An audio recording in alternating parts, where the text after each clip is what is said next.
mananakop na Amerikano ang kaalyado ng Republika ngayon, but ang pangalawang mananakop din ang Hapon. Magkakasama po sa alyansang ngayong umiiral po dito sa ating foreign relations. So malaking problema po talaga ito.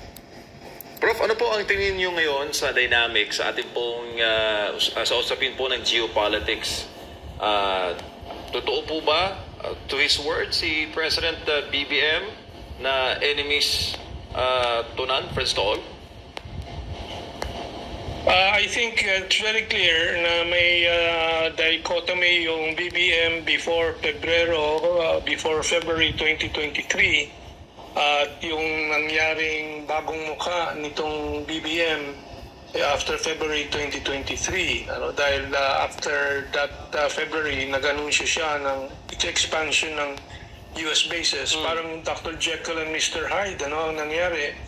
At walang katwiran, walang no rhyme or reason, ika nga sa English, na hindi maintindihan ng tao kung anong basehan dun sa pagpipihit at pagbabago na yon.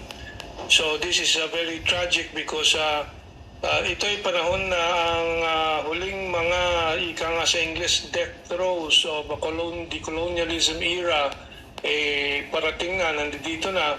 At yung chief imperialist, yung chief colonialist nung nakarang 500 taon ngayon ng Estados Unidos ay nasa deathbed, pero delikado rin dahil yung huling mga sipa ngayon nakikita sa Middle East, nakikita sa Europa, at ngayon nakikita din dito sa Asia. Prof, magandang gabi, si Admar po ito. Sir, Admar, yes, good evening. Ano na po yung nakikita ninyo dito sa development? Panay po ang alis ng bansa ng ating Pangulo, and every time na nasa ibang bansa, lagi nating naririnig yung kooperasyon sa defense at itong pagsuporta dumano ng mga bansa kung saan bumibisita ang ating Pangulo sa laban natin dyan po sa West Philippine Sea. Nakatutulong ba itong mga ganito pong mga usapin para gumanda ang sitwasyon, or nagpapalala lang ito at tingin mo ito ba ay kumpas talaga sarili nating pamamaraan ng pamahalaan, o may nagkukumpas dito? Well, unang-una mapapansin ng lahat dapat na hindi kasama ng Pilipinas dito sa mga kilos na to ang pinakamahalagang mga bansa na sa paligid po ng Pilipinas, ang ASEAN. 10 miyembro ng ASEAN, 10 ay tahimik, kundi tahimik tulad ng pananalita ni Prime Minister ng Singapore Lee Kuan Yew. Does the Philippines want to be a battleground between the US and China? And yung mga sinabi po ni Anwar Ibrahim, Prime Minister ng Malaysia, doon sa Australia at later on to Germany, that Malaysia is independent. Malaysia will not be pressured by the United States to choose who its enemies and its friends are. Pero si BBM ngayon, nakikita natin, nakasampay po sa balikat po ng Estados Unidos at ina-advertise ng Estados Unidos sa mga kaalyado niya, sa mga mainly puting mga bansa, Germany, Czechoslovakia, kung saan-saan, na wala namang relevance po sa mga issues natin dito sa Asia. So, ginagamit po ng kasangkapan sa propaganda ng US laban sa China po ito, sa kanilang paghanda ng panibagong teatro ng giyera. Dahil po ito ay dapat maunawaan ng sambayanan na ang hanap buhay po ng Estados Unidos ay yung arms industry. At manalo matalo, tubo pa rin ang arms industry, at yun po ang hari po sa politika po ng Estados Unidos, na noong 1958-59, nag-warning ang American President mismo, si President Eisenhower, to beware of the military-industrial complex. Mukhang may trade-off si BBM dito sa US military-industrial complex, at pumapayag dito sa peligro na dala po nitong mga machinations ng Estados Unidos. Prof, how about itong mga kapitbahay natin? Kasi itong kapitbahay din natin sa Southeast Asia, Timog Silangang Asya, mga claimants din ang ilan dito dyan po sa South China Sea. Yung hakbang ba na ginagawa ng Pilipinas ay ganun din po ang hakbang na ginagawa ng mga kapitbahay natin pagdating dito sa gigil din po ba sila laban dito sa China? I think malinaw na ang kooperasyon ng China at ng ASEAN, yung siyam na bansa out of 10, no? Tayo lang po ang odd man out. Yung siyam na bansa, pati ang Vietnam na pinakamilitante sa kanilang claim ay nagkakasundo na lahat po ay dapat idadaan sa pag-uusap, kompromiso or compromises, negotiations, at sharing ng mga proyekto po dyan. At yun naman po ay yun din naman ang alok sa Pilipinas, kaya po tayo nagkaroon ng 60-40 offer ng joint venture nung panahon ni Duterte doon sa Reed Bank o Recto Bank Oil and Gas. Nasasabi ko nga, kung nagpapaliwanag po sa ating mga audience na mga medyo masa, parang kwarta o kahon yan eh. Ang offer ng China sa lahat ng mga bansa na kasama po, may stakeholder dyan sa South China Sea, pagkwartahan natin, pumita tayong lahat dyan, pero ang tinutulak ng Amerikano at ng mga US proxies dito sa Pilipinas, hindi, atin yan, may kahon silang magandang balot, pero may laman ba sa loob? Wala. Ang laman sa loob noon, pag binuksan, away, gera, ang pinakamatinding pwedeng laman dyan, gera, at mas masahol pa kung mawasak pati ang bansa sa isang gera na wala naman tayong talagang pakinabang. Yes, Prof. Prof, may tanong po ako si Carlo Pueto. What is your take on this, Prof? Yung foreign policy ng China, kasi nagsabi sila na it has aligned more closely to with Russia po. So, is it good news or bad news for the Philippines po? Well, ang kabuuan po niyang mga bagong alyansa sa mundo po natin ay hindi lang po Russia, China, kundi dapat pag-usapan natin ng BRICS Plus. Yan po ang alyansa basically sa economic muna but geopolitical din po ngayon ng Brazil, Russia, India, China, and South Africa na kumakatawan po sa lahat ng mga kontinente ng mundo. At yung tinatawag na Global South or Third World, yung maraming bansa dyan po ay mga dating nasakop po ng Western colonial powers. So ito po talaga ang bagong alyansa sa mundo, hindi lang po Russia-China. Russia-China po ang nag-initiate po nitong pagsasama-sama nitong ibang mga bansa na ngayon by mga bagong sumama na Saudi Arabia, United Arab Emirates, Indonesia, papasok na, Turkey, and so on. So at this point in time, there are around 40 countries ready to join BRICS.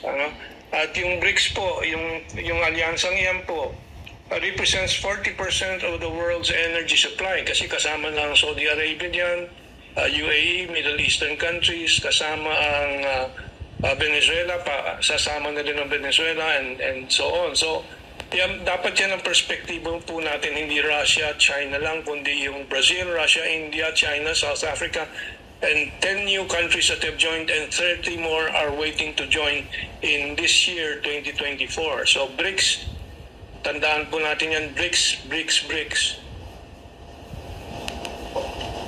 Prof, marami po sa ating mga kababayan ay nagtatanong at nagre-request po sa mga paliwanag kaugnay po sa Visiting Forces Agreement. At yan daw po ba ang dahilan kung bakit nandito sa Pilipinas si U.S. Secretary of State Anthony Blinken para ma-secure na tuloy-tuloy ang VFA? Ano po ang paliwanag dyan? Darating po ang Abril 28 ang ikasampung anibersaryo ng EDCA agreement na sa aking palagay po ng marami, including legal luminaries, ay illegal po dahil po nandiyan po sa saligang batas ng Republika po natin na there should be no foreign military troops or bases in the Philippines. This since 1991 when the military bases agreement ended, ano? Pero na-ram through yan, maalala po ninyo, importante po itong mabalikan noong 2014 to 2016 sa pamamagitan ng pagsipa po illegally kay Justice Corona, Chief Justice Corona, para maiupo si Justice Sereno para magawa po itong pag-aproba dito sa EDCA Treaty na to. Ang mga tumutol po noong 2014, nung debate sa Senado po, si Miriam Defensor Santiago, the late Miriam, and si Bongbong Marcos po, tumutol po dyan sa agreement na yan, pero noong 2023, bumaliktad siya. So, itong sa ating kasaysayan po, malaking katraydoran po itong pag-aproba po dyan dahil ano bang pakinabang ng Pilipinas dyan? Wala po. So far, after this revival in February 2023, nakadagdag ba yan sa ating ekonomiya? Hindi po. Nakadagdag sa tensyon. At kung saan-saan nila nilalagay ang mga base militar, sabi nila para sa pagdepensa daw ng interes ng Pilipinas sa South China Sea. Bakit ang dalawang pinakamalaking base ng EDCA po ay nandito po sa Cagayan Province sa norte, sabi ni Amy Marcos, Senator Marcos mismo. Anong kinalaman ng mga base militar dyan? Wala naman tayong problema dyan sa mga karagatan dyan sa norte. Wala namang harassment ng fishermen. Reported at all, there's no problem there. Ang intensyon po ng Amerikano, ito ay pantutok po sa Taiwan at sa mga plano nilang pag-atake po sa China. Kaya syempre ang China magdidepensa laban po dyan. Although patuloy po ang China sa positive development with the Cagayan Province. In fact, bibisita ng ni Ambassador Huang doon sa joint farm ng one of the towns there. So farming ang tinutulak ng China, food production, while ang Amerika po ay bagong military port doon sa Batanes and so on and so forth. So these military bases are anathema sa interest po ng bayan at mapapansin po natin ang pansin ng gobyerno po ay nilagyan sa mga issue ng lumilika ng tensyon at hindi po yung productivity ng bansa sa agrikultura, sa industriya and so on. So nawawala po talaga sa direksyon na tama ang ating bansa dahil dito sa mga tinutulak ng Estados Unidos. Prof, on a personal note, MJ po ito ulit. Ano po pagkakakilala ninyo sa US government? Buhat po noong Second World War na kahit dito sa Pilipinas, ang lahat po ng mga personalidad na kahit mga private persons po na nagiging hadlang sa kanila pong mga plano para po talaga ma-operate ang bansang Pilipinas, ay kanila pong iniipit at ginagawan po ng paraan para masira. Take that the like ganyan lang po. Sige, ganyan po talaga ang operations ng Amerika, modus operandi. Sila ay humahawak po ng mga key political and economic, huwag nating kalimutan, economic actors sa isang bansa at kinokontrol nila ang mga bansa. So itong mga tinatawag na US proxies. Para wala pong hadlang sa kanilang mga plano, lahat ng mga nagsasabi, nagpapaliwanag ng buong katotohanan na nakakasira po sa plano ng Estados Unidos ay kailangan nila tirisin. Kasi yung kadiliman na dala po ng Estados Unidos na bubutas po yan pag may liwanag na pumipilit na pumasok. And ayaw nila yan. Their propaganda and brainwashing will not work. Hindi uubra ang brainwashing po nila kung merong katotohanang lumulusot at nakikita ng mga parang sinag ng bituin po yung mga katotohanan na yan At tulad po ng ginagawa ng Estados Unidos laban kay Pastor Kibuloy, yan din. Gusto nilang anong tawag doon, to blind the people from the truth that comes out from the work of Pastor Kibuloy. So this is very natural. They do it everywhere. They are in control. Unfortunately, everywhere also there are people who will continue to fight for the truth like Pastor Kibuloy. So we have to support this struggle for truth. Po, halata naman po, sir, na meron talagang malaking handalan itong mga kalaban ngayon. But patuloy po nalang sinisiraan si Pastor Polo. lalo pat nababasa rin namin yung mga pakahulugan ng salitang extraordinary rendition, di ba? Nabanggit yun partners ng ating mga Yes, yes. Pamilyar po kayo, sir, sa ganoong kataga? At kung pamilyar po, ano pong pakahulugan yun, sir, in layman's term? Well, yan po ay extrajudicial operation ng American law. The long arm of American law that extends out of its own border and territory into other countries. And yan po nagagawa po nila sa mga bansa na kaalyado nila at hindi po doon sa mga independent countries. And so ito po ay very rampant ang gamit po ng Estados Unidos, hindi lang po sa political personalities but also sa business and commercial personalities. Maalala po ninyo yung anak na babae ng Huawei founder, yung cellphone company ng China, ay dinakip din doon sa Canada, So but that is not the worst case. Yung mga dinudukot talaga mga sa iba't ibang bansa na konektado sa Afghan war noon, and sa mga intelligence operations ng mga Amerikano. So this is a reality, this is a real danger. And tama si Pastor Kibuloy na alam na natin lahat na behind sila Risa Hontiveros, behind this government is the tentacles of the Americans and the FBI and the CIA. Mabuti na po na mag-secure si Pastor Kibuloy. Yes po. Prof, yung pong extraordinary rendition, kasi sa salitang extraordinary, ano yun, sir? Legal o illegal? Extrajudicial yan. Sa labas po ng batas yan ng lahat ng mga bansa. Sa batas lang ng Amerika lang po yan. So kaya nga extrajudicial po talaga yan.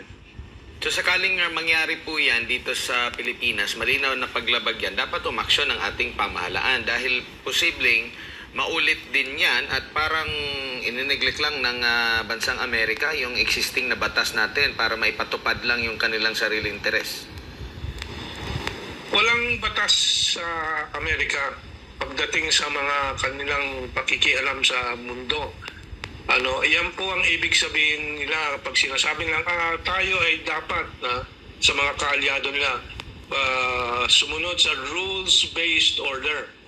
Anong rules-based order? Rules na isusulat ng Amerikano o gagawin ng Amerikano. Hindi po nila sinasabi United Nations rules and laws na pinagkakasunduan po ng 174 o 6 na mga bansa. Ang rules-based order, narinig natin sa bibig po, hindi lang po ni Department of Foreign Affairs Secretary Manalo, pati sa bibig po ni Bongbong Marcos mismo. Doon sa Australia, doon sa Germany, nabigkas po niya na dapat sumunod sa rules-based order. Ibig sabihin siya ay sumusunod sa rules na set ng Amerika. Yan po ang ibig sabihin nun. At wala pong respeto yan.